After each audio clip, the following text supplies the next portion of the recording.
Hello, hello, ladies and gentlemen. This is your girl Mitzi, and this is Mitzi. Let's think about it. Today, we have a special guest, and we are going to be thinking about how your shadow self may actually hold the key. And that is very interesting to me. So, Steve, why don't you go ahead and fully introduce yourself? All right. Hi, everyone. I'm Steve Vincent. I'm a poet and an author. I've recently published a book called Finding You, and it's all about, like you said, Mitzi, diving into your shadow. And I guess to tell the story of the book and why the shadow actually came to me, if you've ever felt, I guess, emotionally, or there's a glass ceiling in your life holding you back, then there's a good chance there's something in your shadow. I'll just explain a little bit about that in a second. But I guess 3 years ago when COVID hit, as a writer, I lost a really big client. It was a six-figure client. And I was just sitting around I was feeling pretty sorry for myself, to be honest. And I was sitting around wondering why, because I'd been a high school vice principal, I've been a writer for over a decade. I was very successful, right? And that period of inactivity, it really brought up some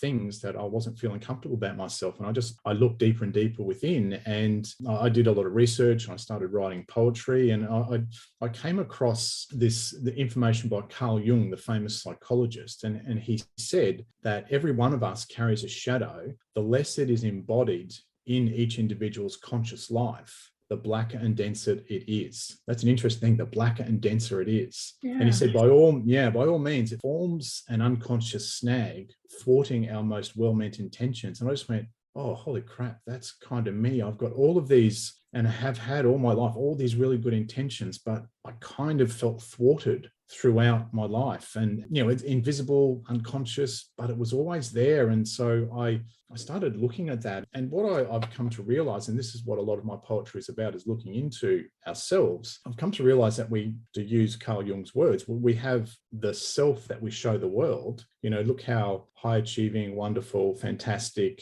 pretty, not me, but pretty, outwardly nice to the world we are. But then there's our shadow self, and we never show our shadow self to the world. And that's all about things like our jealousies, our pettiness, our rage, our disappointment, our anger, our feeling small, our low self-worth, all those things. And yet we shove them back. Oh, don't look at that. That's not really, I don't want you to see that because it's uncomfortable. I don't want to admit that I'm a petty, jealous, nasty person. I just want to show the world this wonderful side. And what I've come to realize is that in doing that, we're actually we're masking ourselves, if you like, to the rest of the world, but we're also ignoring part of ourselves. And until we learn to love both our bright, happy, shiny side and our dark side, it's really difficult to be, I guess, whole and complete in the world. And so it's a really interesting exploration of the human condition. And, Dr. John Demartini is really big on this as well. He said, that we quote him, he said, I'm not a nice person. I'm not a mean person. I'm a combination of both. And until I can accept and love both of those things, then I'm out of balance in my world. And so if anyone listening thinks they're out of balance or there's something holding them back or whatever, that's where you've got to look at those things in your shadow. And when I think about it, I only ever showed the world that I was a nice guy. But if I'm really, really brutally honest, yeah, I was mean. I was cheap. I was nasty. I was jealous. I was petty. I was all of those things. And until I come to love both sides of myself, I did feel incomplete. And then I guess, to loop back to Carl Jung's words, the blacker and denser it gets. And I think as you get older, unless you address those things, it feels like this black, dense thing that's just holding you back. And it doesn't mean that, because I'm 54. And so I've got 4 kids. I've had successful careers, but, my kids are all well-adjusted. They're not morons. They're not idiots. So it's not like things are bad in life, but it's how you feel about yourself and how you feel about yourself showing up in the world. That's something that is different for each individual. Does that make sense? No, that makes perfect sense. To be honest, I was going to ask you, what do you think actually holds people back? But I think you kind of answered it right there, basically stating people's lack of acknowledging every part of themselves and accepting every part of themselves is a way of people holding themselves back. And once they start realizing that I have to acknowledge myself before even acknowledging anybody else is where it initially begins. And I think we are so blindsided by acknowledging everybody else and trying to accept everybody else for who they are that we forget to accept ourselves. So we feel this sense of unbalance. And then that's when it creates this confusion and this comparison and this like misunderstanding within ourselves because we're not acknowledging where these issues are really coming from. Yeah. Yeah, that's kind of what it sounds like. And it sounds like you had to go through this journey yourself. And once you've discovered that, you felt like this was so empowering that you could share this with other people in a way of poetry. I actually subscribe to your website, so I get your notifications. And I got mine this morning and I was reading it. It really made me reflect. It really made me think. And I honestly loved it. You know, it was a great way to start my morning. I got my coffee, opened my email, read your little poem, and I was just like, wow, that is great. And it helped me really with my day. It helped me reflect and consider the things that I was doing in a different way, where it was more of not of a strain to do things. It was more of like, oh, I get to do these and it's nice that I'm able to because I have my health, because I have this. And, you know, I start being more appreciative and more grateful because I took that quick of a moment just to reflect. And I really hope that there's other people who have followed you and can really take that into consideration too, because what you're doing is really moving. You know, you are really helping people. You know, you get to help me and I get to help other people and we get to help everybody. Yeah, and it's really interesting you say that too, Mitzi, because it's kind of like, I think there's a shift in human consciousness. We've gone from that age of accumulation and, you know, outward things like the big house, the big boat, like we're shifting out of that kind of thing and into more of an authentic and transparent and genuine, you know, consciousness, I believe. And part of that process is acknowledging that I have all of these things I don't like about myself, but I'm okay. You know, there's not something wrong or broken with me. I just have to love that other side of myself, you know, and sometimes that can be really confronting going, oh, gee, I am a little bit like that. I did get jealous when I saw that person's post on Facebook or whatever, you know, whereas that didn't affect me. You know, we tend to push our negative side away. And it was something you said before I found really interesting in terms of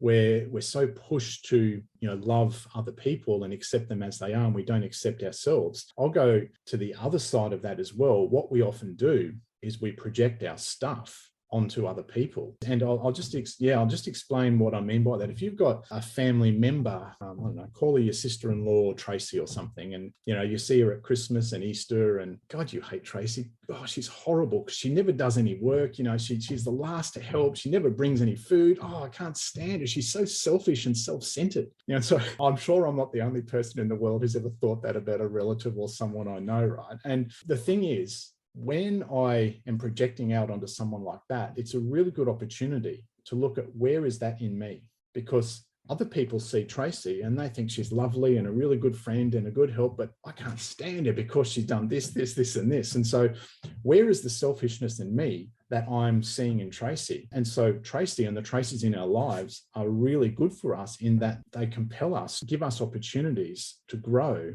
to look within. And so clear message is whenever we project something out onto someone else, where is that in us? It's an opportunity to look at, oh, gee, where is the selfishness in me? Where am I, you know, not stepping up and helping and sharing and things like all the things that I hate about Tracy? Where are those things in me? And our ego wants to protect us and go, oh, well, that's not in me. Oh, I'm not like that. You know, then you'll build a case, you know, because I do this and this and this and I help out the church and da, da, da. But if you've been triggered by someone, there's a good thing that's triggered something within you. And it's that old thing of, you know, when you point your finger at someone else, there's three fingers pointing back at you, you know? So yeah, people in our lives and situations in our lives that trigger us are a beautiful opportunity for growth and for looking within and looking what's buried back in our shadow. And one of the things I was writing, and this is part of my shadow too, writing poetry, I went to an all boys school, and, you know, poetry is a little bit not very manly kind of thing, and you get beat up, you're artistic and things like that. You know, hey, it was the 80s, times were different. And so I had that creative side of me. I had actually shove that down. And it wasn't until I had this time when I guess the universe humbled me, during COVID, and I started writing poetry again. And I didn't intend to write a book. I wrote a poem that was really raw and from my heart, and I would show it to a person or two, and they'd go, oh gosh, I really felt that in my heart. That's really helped me think about X, Y, Z in my life. And I kind of went, what? It was just me pouring out my heart and my vulnerabilities, and there was stuff in my shadow. And I'd write another one and show it, and they'd go, oh, gee, when I read that, it brought me to tears. Oh. And so the more I showed different people and shared with different people, the more I thought, oh, maybe there is something in this that actually may help people. And so I wrote 70 or 80 poems that are in the book, and it was just a journey of self-discovery. Some of them really resonate deeply with some people, some of them don't, but that's life, right? An artist releases an album, not everyone likes every song on the album and stuff like that. So, it's the fact that it moves people emotionally and it gets them to examine parts of themselves and parts of their lives, and so I took inspiration from family. Like I said, a dad of 4 kids. I changed careers when I had my midlife crisis at 40. It wasn't really a midlife crisis. I was just really bored doing what I was doing. That's me protecting myself, right? Yeah, I wasn't a midlife crisis. I don't go through that. No. Yeah, it wasn't me.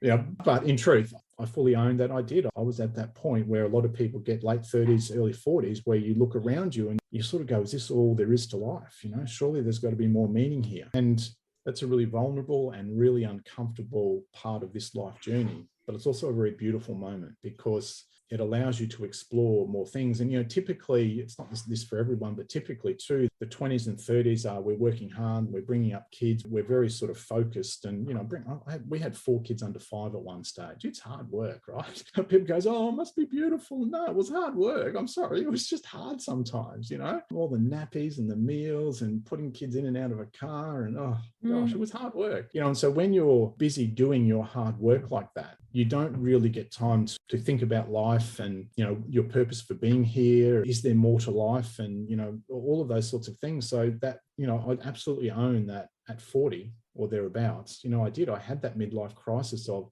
oh, what's going on here? And that caused me going from education into writing. Then the COVID thing hit and I lost a 6-figure client. And that was there was another moment that forced me to look at myself. And I'd love to say that this journey of change and this journey of life is so simple and easy. And one thing happens and you're all, hey, presto, you're all better. I work on myself every day. And, when I tell the story of Tracy, the nasty sister-in-law wears that in me. I still see traces in my life all the time. So it's a continual journey and education of accepting myself. And I think one of the things that, in all honesty, frustrates me about it is I think I've dealt with something. I think I've dealt with my Tracy, and then it will happen again. And, oh gosh, I've got to go deeper and look deeper. And that continual peeling of the layers of the onion is it's a process and it happens every day. And I think my message to everyone, like, you're not broken. There's nothing wrong. It's a very human experience to have those triggers and to look at where those things are in you. That's good. I appreciate you saying that it's just a human experience and it's just something that just happens to every human being, maybe in the slightest way or in the biggest way, because it will always be subjective for each individual, but it will always happen. And I know you keep saying shadow self. And for me, when you say shadow self, I think of your subconscious. Is that kind of what it is? So when you try to in tune to your shadow self, your subconscious, do you just ask yourself questions, or how do you necessarily do it? Okay. So yeah, and that's a really interesting question. So if there is something that is triggering in me, something triggers me, like a Tracy, for instance, and I think she's really selfish and God, she rubs me up the wrong way, oh, it's horrible, I can't stand her. Yeah. So what part of me is reflected in Tracy?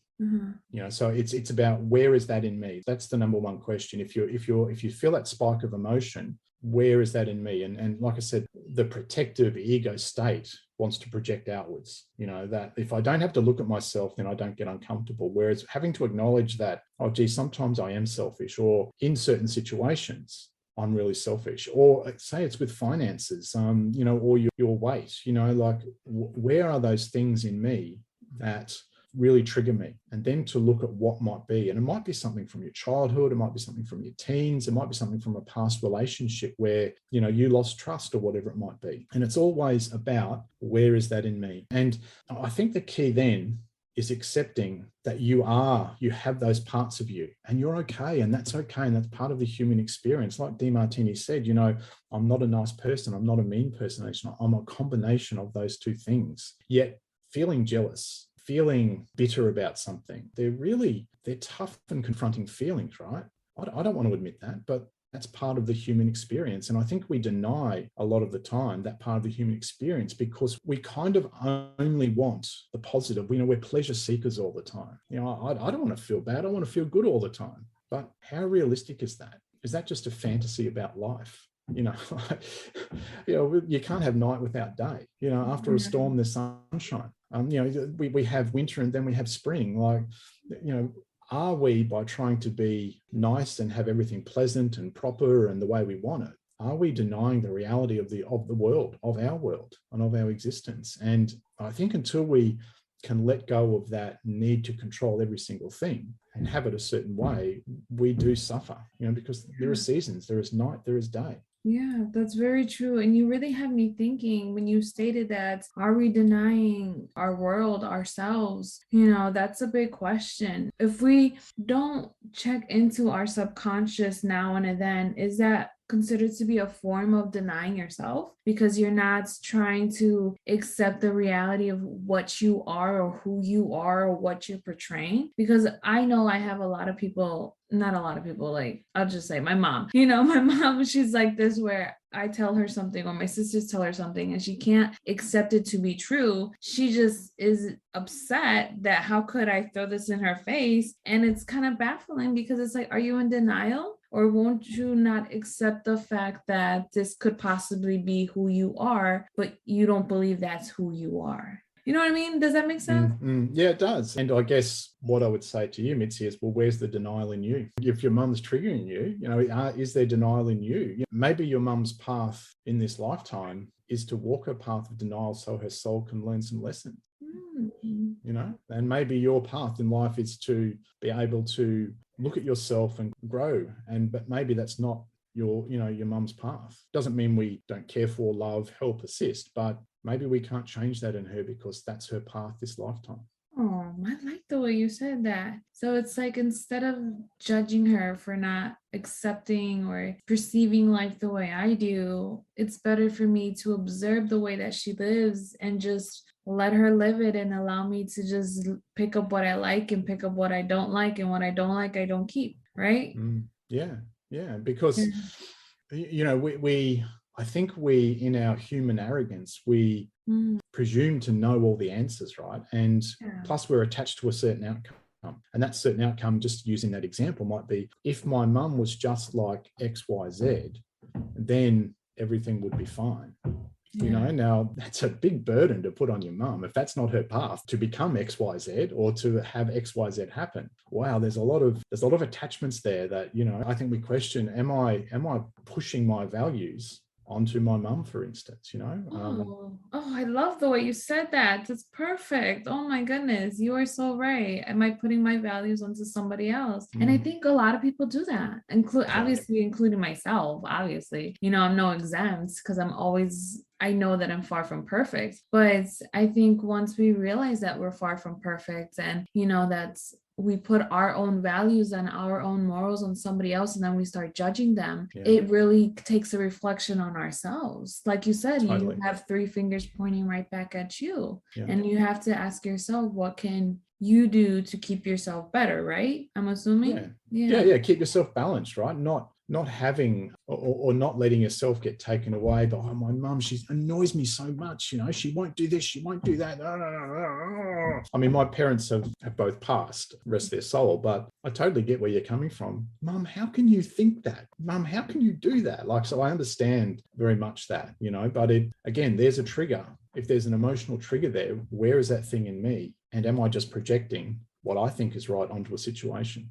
Rather than being balanced and in the middle. That's very true. Oh, thank you for that. Oh, that's very good. I'm so glad that we spoke. I guess to start wrapping up the show, I really don't want to let you go, but I know my timer's on and it'll kick us out if we don't, and I don't want to do that. What would be some great advice that you can give the audience if you can? Yeah, so I guess one, don't buy into the fantasy of social media. We see, oh, there's my dinner, there's me and my, like that's just, there's snapshots of people's lives. They're just as broken or just as okay as you are. Well, how do I know that? Well, they're human like you are, and they have these human traits. And so just be really mindful of elevating people like that. And that's the thing, right? When you elevate someone, you're down here, right? And why do we do that? Why do we punish ourselves? Why do we have ourselves in suffering like that? Again, that's a really interesting thing about what is missing in me that I think that is better than me. So the number one thing I think, Mitzi, is our emotions are not things to be scared of, repress, run away from, but they're signals for us and opportunities to actually grow as people and grow, our souls to grow and to blossom. So if I get an emotion, be it fear or jealousy or anger, the first thing I won't say I do it all the time because I'm human and I fall off the horse, but I try and look at, now, where is that in me? And where do I need to bring that to balance in my life? Sometimes I just get angry for 2 or 3 days, and then I'll eventually go, all right, I'm sick of this. What's going on here? And so it's always about looking at yourself rather than projecting out onto others. Yet I think a lot of our lives, I believe anyway, have been about that projection outwards. If we can break that habit and look inwards, we will find a lot more of our answers than looking outside of ourselves. Yeah, thank you. I actually wrote that down. Where is it in me? I have it on a sticky note on my laptop so that I can keep on reflecting that and just ask myself that question, because I think it is important. You really have taught me something. I really feel that every guest that I brought onto the show has really brought something new to my life or new to my mind that I needed to really evolve, because we all need to evolve. We all need to start changing the way we're thinking, because not only will it help ourselves, but it will truly help the ones around us, and they would truly understand and see the change in us to want to even attempt to do the change. And I think it's like you said, we have to connect with our shadow self. We have to really connect within ourselves and create some balance where we can understand more instead of rejecting and fighting and being so rebellious within ourselves and within the world. So I truly appreciate that, and I hope at least one person who's listening can at least reflect and take this into consideration, and I thank you again for your time, Steve. And that's it. That's our show, y'all. Stay tuned for more. Bye. Bye-bye.